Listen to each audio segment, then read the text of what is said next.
For more on the talks, we turn now to Yan Liang in Portland, Oregon. She is the chair professor of economics at Willamette University. First up, great having you. Second, with U.S. and Chinese delegates meeting in Kuala Lumpur, how much of this is actually serious diplomacy? Yeah, good to be with Diego.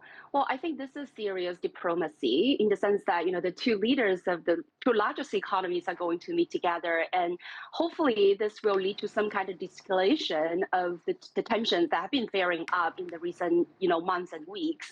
And I think this is very important. This two largest economy, when they're in this sort of trade fights, it's going to disrupt the global trading system as well as your supply chains, investment flows, and so on and so forth. So this is going to be very consequential for both countries.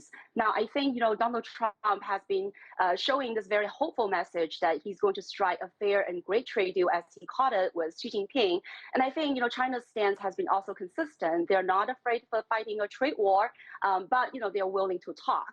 So I hope that there will be some kinds of de-escalation in this meeting, bar from any sort of major breakthroughs, which I think we need to set our expectations correct and right at this point, giving a lot of these structural tensions and difficulties. I'm just hoping that this meeting could pave the way for better and productive negotiations down the road. And so this could be some sort of phase one, again, to reach some sort of agreements in some of the commercial deals.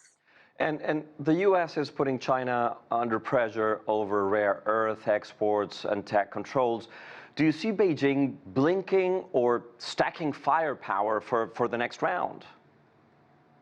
Yeah, well, I don't think China is going to blink in this case. I think, China has been very strategic. Notice that they didn't use this rare earth restrictions in their first trade war with Donald Trump. But this time around, they are ready, they're prepared. And that's also their national security, issue. So I don't see that China can back down easily on that front. But that said, I think, China has been clear. If it's a commercial application of these kinds of rare earths, they will be able to grant, the access. Now, that said, I think, this is really about some negotiations between the two, right? China imposed the rare earth restrictions in response to many of the U.S.'s unilateral, aggressions when it comes to tech restrictions. So I think there could be a way for both sides to climb down from these kinds of restrictions to each other. But let's face it, I think, China's stance is clear, and the items on their list, are tech restrictions that include chips and software as well as tariffs. But on the other hand, I think the list of the United States is quite long.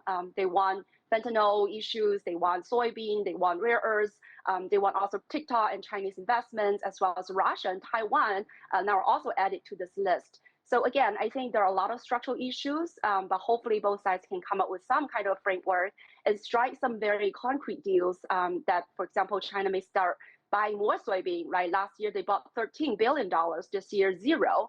And the United States can also, on the other hand, could, extend the trade truce. So I think that would be a good start for both sides. Yan Liang, thank you so much for your time and insights. Great having you.